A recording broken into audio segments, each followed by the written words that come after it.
Da Sapana kravlede ind i himlen. Et sagn fra Arapaho-indianerne. En morgen for længe siden gik adskillige unge kvinder ud fra en lejrplads for at samle brænde. Imellem dem var Sapana, den smukkeste pige i lejren. Det var også hende, der opdagede hulepindsvinet, der sad neden for en stor balsampoppel, og hun kaldte på de andre. Kom og hjælp mig med at fange dette pindsvin, så vil jeg dele dets pigge med jer. Hulepindsvinet reagerede, som om det havde hørt, hvad hun sagde, for det begyndte at kravle op i træet. Men træets nederste grene hang så langt nede, at Sapana nemt kunne følge efter det. Hurtigt, råbte hun til de andre. Det kravler længere op. Vi skal have de pigge, om jeg så skal følge efter dette pindsvin helt oppe i toppen af træet. Og sådan blev det. Hver gang Sapana var lige ved at nå pindsvinet, kravlede det endnu længere op i træet. Snart begyndte hendes venner at råbe, at hun var for langt oppe, og at hun hellere skulle opgive jagten og komme ned igen. Men pigen fortsatte med at kravle opad, og det så ud som om, at træet strakte sine grene længere og længere op i himlen. Da hun nærmede sig toppen af træet, så hun noget over sig, solidt som en klippe, men stærkt skinnende. Det var himlen. Pludselig befandt hun sig i midten af et lejrbål. Trætoppene var forsvundet, og hulepindsvinet havde forvandlet sig til en grim gammel mand. Sapana brød sig ikke om pindsvinemandens udseende, men han talte venligt til hende og førte hende til en tipi, hvor hans forældre boede. Jeg har betragtet dig på afstand, sagde han. Du er ikke blot smuk, du er også flittig og arbejdsom. Vi har meget hårdt arbejde, der skal gøres, og jeg vil have dig til min kone. Pindsvinemanden satte hende til at skrabe og strække bøffelskind, og dernæst lave dem om til kåber den selv samme dag. Da aftenen kom, gik Sapana uden for tipien og satte sig for sig selv. Hun spekulerede på, om hun nogensinde kom hjem. Hun savnede de grønne træer og det grønne græs på jorden. Alting i himlen var brunt og gråt. Hver dag tog pindsvinemanden ud for at jage og bragte bøffelskind med sig hjem, som han så gav til Sapana, der skulle lave kåber af dem. Imens hun var på jagt, var det også hendes pligt at grave efter vilde roer. Når du graver efter roer, så pas på, at du ikke graver for dybt, sagde pindsvinemanden advarende til hende. En dag fandt hun en usædvanlig stor roe, og med stor besvær fik hun den gravet fri af jorden. Da hun endelig kunne skubbe den til side, opdagede hun et stort hul under den. Igennem hullet kunne hun se den grønne jord.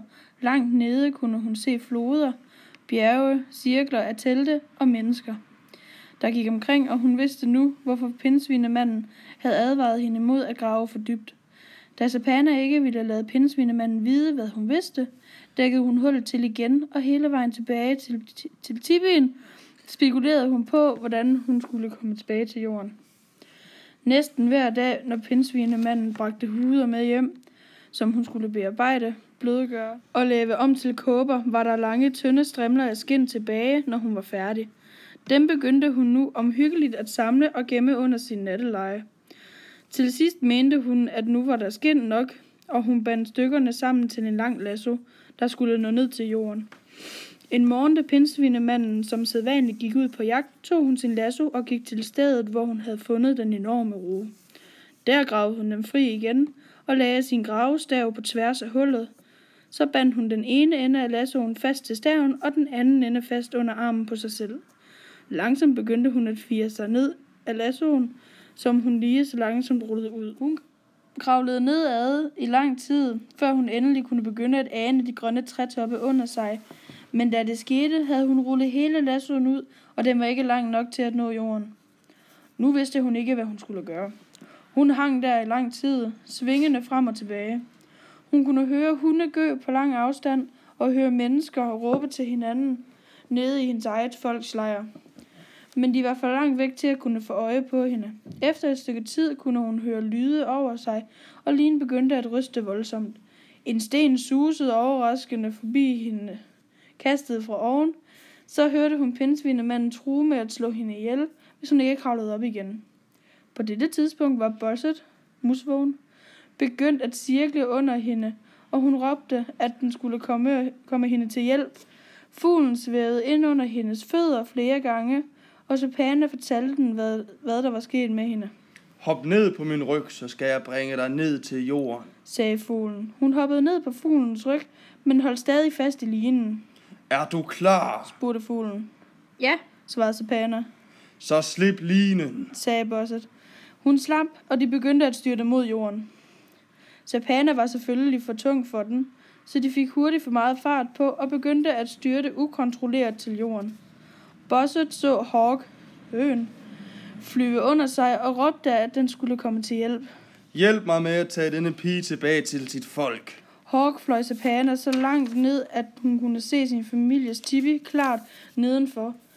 Men der var Hawk blevet så træt, at Bosset igen måtte tage hende på ryggen. Den fløj videre og susede ned igennem trætoppene og landede uden for Sapanas lejr. Før hun kunne nå at takke dem begge, var de fløjet tilbage til skyerne. Sapana hvilede sig i et stykke tid. Så begyndte hun langsomt at gå mod sine forældres tipi. Hun følte sig svag og udmattet. På vejen kom en pige imod hende. Sapana, vi troede, du var død.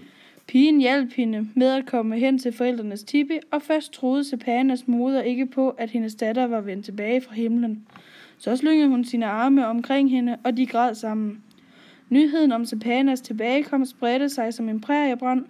Alle kom for at ønske hende velkommen hjem, og hun fortalte dem sin historie. Specielt fremhævede hun Bosset og Hawk.